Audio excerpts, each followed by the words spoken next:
The Fox and the Crow. I bet you can't guess what I like to eat best of all. Yes, I knew that you would say that foxes like to eat hens best, and stolen ones at that. And I don't mind admitting that I wouldn't ever say no to a nice fat chicken once in a while. But not many people know that what foxes appreciate even more than chicken is a nice bit of cheese once in a while. Well, today I ate a wonderfully rich and creamy slice of cheddar for my breakfast.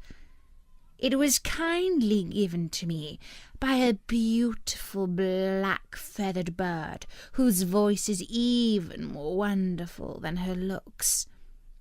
No, I don't mean the skylark or a fancy bird of paradise.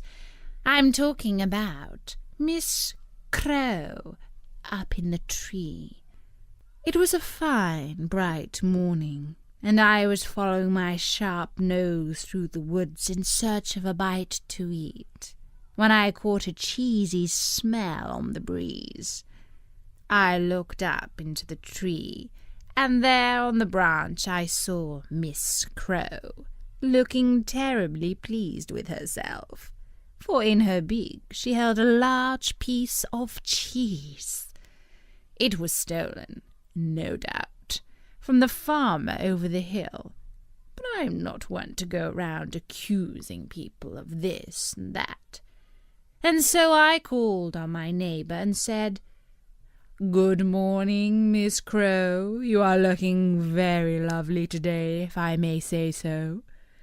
And Miss Crow cocked her head on one side and looked at me with her beady little eye, but she kept her beak firmly closed on the cheese. "Such a charming creature," I mused to myself, making sure nevertheless that she could overhear. "Such a fine sheen on those wondrous black feathers. What wings, what legs, and the beak! Exquisite!" I could see that Miss Crow was paying close attention to my words, even though she was pretending ever so hard not to hear. So I gazed up at the tree with admiration and love in my eyes and said, "Ah, my heart is smitten by this wonderful bird. If only I could hear her voice. I'm sure that such a charming creature must sing most sweetly. If I could hear but one line of her song, I would hail her as the princess of the forest."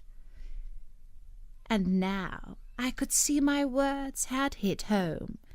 Swelling with pride, Miss Crow puffed up her feathers and began to sing the most lovely music I had ever heard.